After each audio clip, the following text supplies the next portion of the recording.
So hello guys, very welcome my YouTube channel. This is Arsh Shahbaz and my channel Amwood. So मैं स्वागत करता हूँ उन सभी को जो मेरे वीडियो को देख रहे हैं, जो पहली बार आए हैं. सो मैं उनसे ये कहूँगा कि do like share and subscribe. So आज हम लोग स्टार्ट करते हैं with the topic of history. और हम लोग जानते हैं कि पहले वीडियो में हम लोग पुर्तगाल के बारे में बात किया था. तो एक छोटा सा brief, I mean not briefly, shortly intro हो जाए तो पुर्तगाल जो आए थे यहाँ पे 1498 में आए थे. ठीक है. उसके बाद इंग्लैंड आए 1599 में. अभी हम लोग इसके बारे में पूरी अच्छी तरीके से 1599 में. ओके, 1599 में. एंड दो सेकेंड, उसके बाद डेनमार्क आए, डच आए. डेनमार्क 1602 में, डच 1616 में, और उस आखिर में आए फ्रांस 1664 में. 1664 में भारत आए. ठीक है ना. और आखिर में सबसे पहले कौन गया तो पुर्तगाल गया. और आए भी सबसे पहले कौन थे तो पुर्तगाल ही थे. ओके. सो ये था ब्रीफ हल्का सा, सॉरी नॉट शॉर्टली. और उसके बाद हम लोग स्टार्ट करेंगे इस हिस्ट्री सीरीज का. ये सेकंड वीडियो है. पहले हम लोग हिस्ट्री के बारे, पुर्तगाल के बारे में जाना, और जाना उसके कार्य को जाना, यहाँ पर आने की वजह को जाना, और उसके बाद परिणाम, और उसके बाद पतन. तो ये सारी चीज़ें आपको रिकॉल होना चाहिए. ठीक है. And the second video is है कि इंग्लैंड भारत आए. तो भारत आने से पहले वो 1588 में यानी 1588 में इन्होंने, अंग्रेजों ने नौसेना शक्ति सर्वश्रेष्ठ हासिल कर ली थी. जो इसकी नौसेना थी ना, जो पानी पे चलने वाली जो सेना थी, ये दुनिया की सबसे शक्तिशाली सेना थी. ठीक है. सबसे शक्तिशाली सेना इंग्लैंड के पास हुआ करती थी. उसके बाद 1599 में ईस्ट इंडिया कंपनी का निर्माण हुआ. ईस्ट इंडिया कंपनी का निर्माण होने के बाद उस समय जो थी महारानी एलिजाबेथ थी. ठीक है. उन्होंने एक चार्टर यानी एक अधिकार दिया ईस्ट इंडिया कंपनी को कि वो भारत में या फिर एशिया में आकर के व्यापार कर सकते हैं. सो ये इसने महारानी एलिजाबेथ ने दिया था 15 साल के लिए. लेकिन जेम्स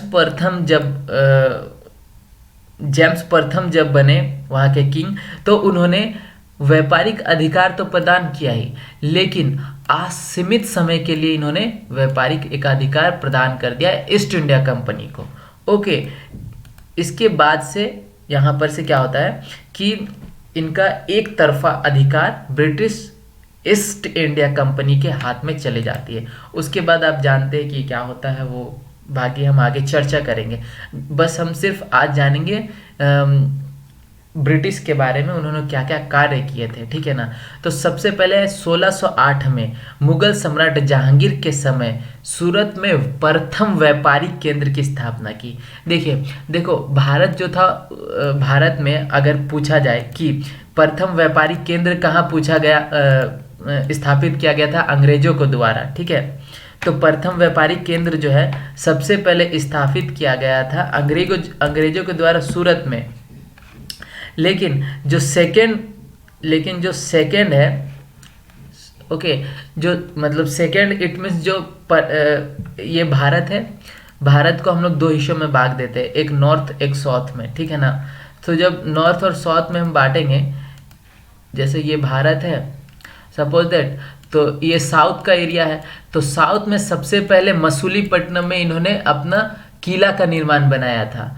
तो इस तरह से क्वेश्चन आता है कि अंग्रेजों ने सबसे पहले दक्षिण में, है ना, कहाँ पर अपने किला का निर्माण किया था, तो मसूलीपट्टनम में होगा.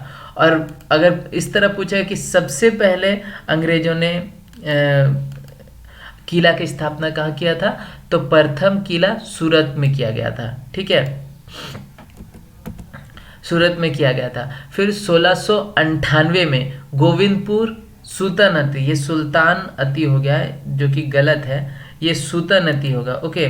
तो सुल्तानती में सबसे पहले इन्होंने किला का निर्माण किया था. सॉरी, सुल्तानती, कालीकट और गोविंदपुर में जमींदारी प्रदान की गई थी मुगल साम्राज्य के द्वारा. ठीक है ना. 1698 में कौन थे, तो उस समय औरंगजेब थे. ठीक है. हाँ, औरंगजेब थे. उसके बाद 1611 में दक्षिण भारत में मसूलीपट्टनम में प्रथम फैक्ट्री। देखिए दक्षिण भारत एक होता है ठीक है ना, सो ये दक्षिण है। अगर उत्तर में बोलेगा तो सूरत और दक्षिण में बोलेगा तो मसूलीपट्टनम फैक्ट्री का निर्माण हुआ। 1676 में कंपनी को मुंबई में सिक्का ढालने का अधिकार मिला, 1676 में। तो ये 4 कार्य इसके बहुत इंपॉर्टेंट हो जाते हैं। पहला 1608 में जहांगीर के समय में सूरत में प्रथम व्यापारिक केंद्र की स्थापना की गई, और ये परमिशन दिलाने वाले कौन थे, तो हेक्टर मुनरो विलियम्स हॉकिंस थे, विलियम्स हॉकिंस जो थे वो भारत आए और जहांगीर के दरबार में जाते हैं, और जाने के बाद उन्हें परमिशन लेते हैं किला निर्माण कराने का। तो उस समय नहीं मिलता, लेकिन उसके कुछ समय के बाद हॉकिंस को इसमें सफलता मिलती है और वो सूरत में प्रथम व्यापारिक केंद्र की स्थापना करते हैं। उसी के बाद फिर 98 में देखो गोविंदपुर, सूतानदी और कालीकट, सूतानदी और कालीकट में जमींदारी अधिकार प्राप्त होता है। उसके बाद मसूलीपट्टनम में निर्माण होता है। उसके बाद सिक्के ढालने का काम मिलता है, और उसके बाद उन्होंने न्याय क्षेत्र में हस्तक्षेप करके, ठीक है। यहाँ से एक और चीज़ देखने के लिए मिलता है, जैसा कि युद्ध होता है, ठीक है ना। ये युद्ध किससे हो रहा है, तो ये युद्ध हो रहा है हमारा, पहला तो हो रहा है इंग्लैंड से और दूसरा हो रहा है फ्रांस से। इन दोनों के बीच में युद्ध हो रहा है, ठीक है ना। तो इन दोनों का जो युद्ध हो रहा है उसे हम लोग कर्नाटक युद्ध के नाम से जानते हैं। कर्नाटक युद्ध ये सबसे इम्पॉर्टेंट युद्ध है, क्योंकि यहाँ पर क्या होता है मैं आपको थोड़ा सा यहाँ पर बता देता हूँ। लाइक जो फ्रांस होते हैं, ठीक है ना, तो फ्रांस के जब गवर्नर डुब्ले बन करके आते हैं, डुब्ले जब आते हैं तो उन्होंने आर्थिक लाभ के लिए राजनीतिक हस्तक्षेप करना प्रारंभ कर देता है। 2 चीज़ों को ध्यान में रखें, एक आर्थिक लाभ के लिए राजनीतिक हस्तक्षेप कर दिया जाता है, किया जाता है डुब्ले के द्वारा लाभ कमाने के लिए, ठीक है ना। तो इससे अंग्रेजों के दिमाग में ये बात घुसती है कि देखो ये राजनीतिक हस्तक्षेप कर रहा है और अधिक लाभ कर रहा है, तो यानी एक आइडिया क्रिएट होता है। तो सबसे पहले डुब्ले जो फ्रांसीसी गवर्नर था उसने ये कार्य किया, और इसी कारण, ठीक है ना, राजनीतिक हस्तक्षेप के कारण ही यहाँ पर कर्नाटक के 3 युद्ध होते हैं, जिसको हम लोग कर्नाटक के युद्ध के नाम से जानते हैं। तो प्रथम कर्नाटक युद्ध जो होता है, यानी फर्स्ट कर्नाटक युद्ध जो होता है 1746 से 48 के बीच में होता है, जिसका कारण होता है ऑस्ट्रेलिया के उत्तराधिकारी। अब बताएं आप मुझे कि ऑस्ट्रेलिया भारत में नहीं है, लेकिन ऑस्ट्रेलिया के उत्तराधिकारी की झलक हमें भारत में युद्ध के रूप में देखने के लिए मिल रहा है। सो ये एक दूसरे से बहुत ज़्यादा इंटरलिंकिंग है, ठीक है। अगर आप हिस्ट्री को पढ़ते हैं तो अगर आप जोड़ पा रहे हैं तो आप चीज़ें को बहुत आसानी से समझ पा रहे होंगे, और अगर नहीं जोड़ पा रहे हैं और पार्टिकुलर डेट याद कर रहे हैं, संधि याद कर रहे हैं, फिर तो इससे परेशानी है। अगर आप चीज़ें को इस तरह समझ ले एक बार कि प्रथम कर्नाटक युद्ध जो हुआ था 1746 से 48 में हुआ था, तो कारण क्या था, तो कारण ये था कि ऑस्ट्रेलिया में उत्तराधिकारी का युद्ध हो रहा था, जहाँ पर फ्रांस क्या कर रहा था, सपोर्ट कर रहा था, और अंग्रेज भी सपोर्ट कर रहा था। दोनों अपना अपना पॉलिटिकल पार्टी को वहाँ पर स्थापित करना चाहते थे। तो यहाँ पर क्या बात समझ में आ रहा है कि इंटरनेशनल मामले जो मुद्दे थे वो हमारे भारत में दिख रहे हैं, किस रूप में, कर्नाटक के पहली युद्ध के रूप में, ठीक है ना। उसके बाद क्या होता है कि उत्तराधिकारी के युद्ध हो रहा था, आखिर में इस युद्ध को विराम लगाया जाता है। कर्नाटक युद्ध को, प्रथम कर्नाटक को विराम लगाया जाता है। तो विराम लगाने के लिए संधि होता है। अब एक चीज़ जाने, संधि क्या होता है। संधि मीन्स सहमति, समझे आप। संधि मतलब सहमति। अब जैसे 2 पार्टी है, पार्टी ए और पार्टी बी है, ठीक है ना। अब इन दोनों में कुछ चीज़ें कॉन्फ्लिक्ट है, मतलब ये कुछ चीज़ मानने के लिए तैयार है, ये कुछ मानने के लिए तैयार नहीं है, तो आपस में क्या हो रहा है, परेशानी क्रिएट हो रही है, दोनों में समझौता नहीं हो पा रहा है, तो इसीलिए संधि होती है। और संधि में सहमति जाहिर की जाती है कि चलो ठीक है, आप थोड़ा ये कर लेना, लाइक ये कर लेना, इट मीन्स कि चीज़ें को मतलब मैनेज कर लेना। सो इसलिए संधि होती है सहमति जाहिर करने के लिए। ठीक है, तो पहला जो संधि होते हैं अक्सा ला सेपला, सेपला, ठीक है ना, सेपला, अक्सा ला सेपला की संधि होती है। मैं लिख नहीं पा रहा हूँ एक्चुअली, थोड़ा सा प्रॉब्लम है इसलिए। सो पहला जो संधि होती है अक्सा ला सेपला की संधि होती है। दूसरा जो कर्नाटक युद्ध होता है उसके जस्ट 1 साल के बाद युद्ध होता है 1749 से 54। ये इसमें एक कहानी है। ये कहानी क्या है कि हैदराबाद और कर्नाटक में सेम वही उत्तराधिकारी का युद्ध हो रहा है। ठीक है, हैदराबाद और कर्नाटक में उत्तराधिकारी का युद्ध हो रहा है। तो जो ब्रिटेन है और जो फ्रांस है ये फिर से वही काम कर रहे हैं, दोनों अपना अपना पॉलिटिकल लीडर को स्थापित करना चाहते हैं। ठीक है ना, इसलिए कोई चाहता है कि ये बन जाए, ये चाहता है कि ये बन जाए, यानी फ्रांस ए पर्सन को बनाना चाहता है और इंग्लैंड बी पर्सन को पॉलिटिकल लीडर बनाना चाहता है। इससे कॉन्फ्लिक्ट बढ़ता है। तो आखिर में क्या होता है कि जो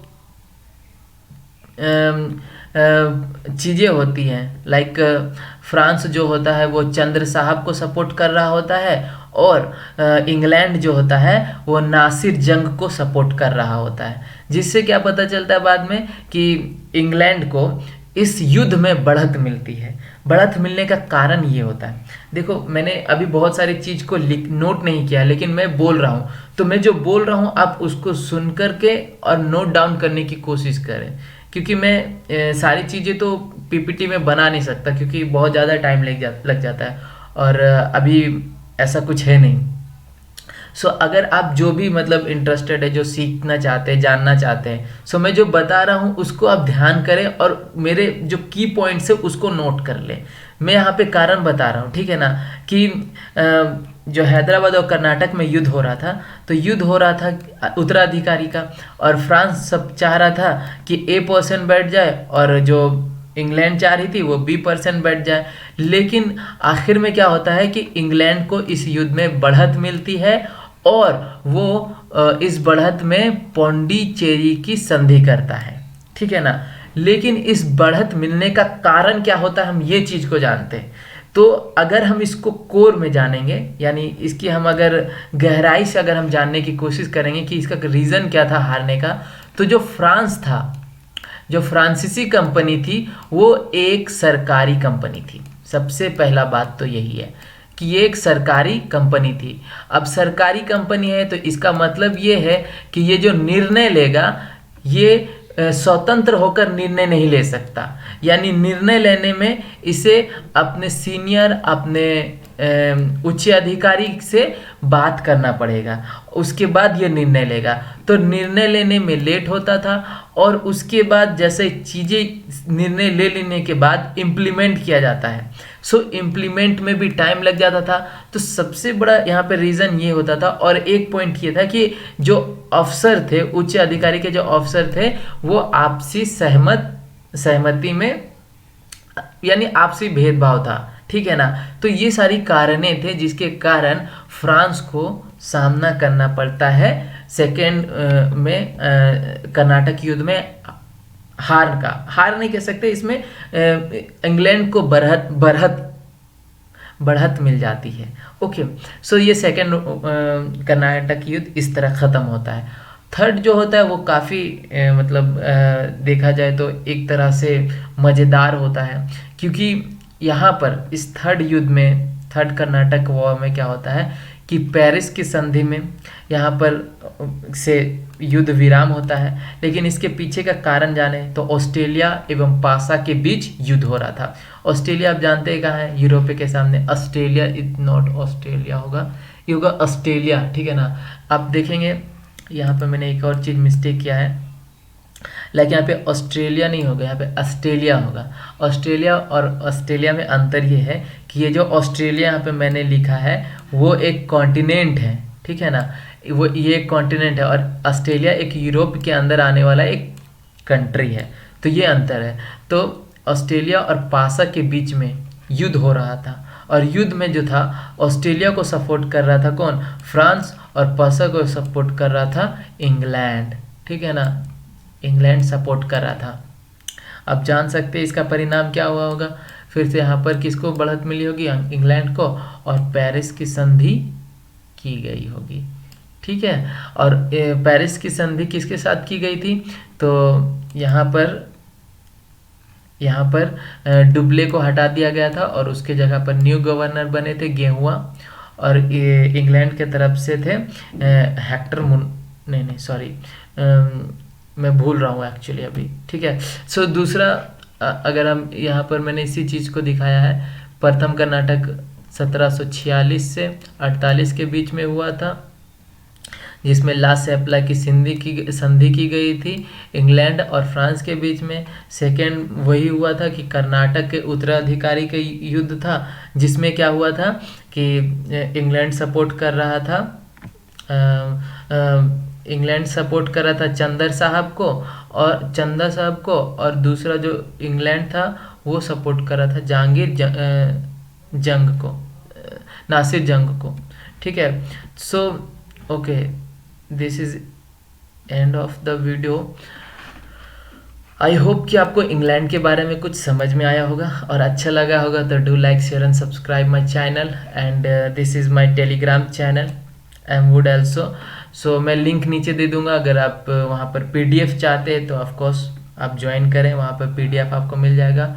और ये अर्श शहबाज में इंस्टा ID है, आप मुझसे जुड़ सकते हैं, arsh.shahbaz, एंड या दिस इज़ इट।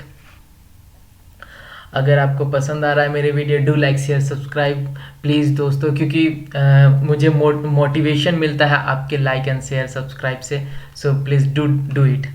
एंड अगर कुछ चीज़ मुझसे छूट गई होगी तो आप मुझे कमेंट में ज़रूर बताना, मैं उसे अपडेट करने की कोशिश करूँगा।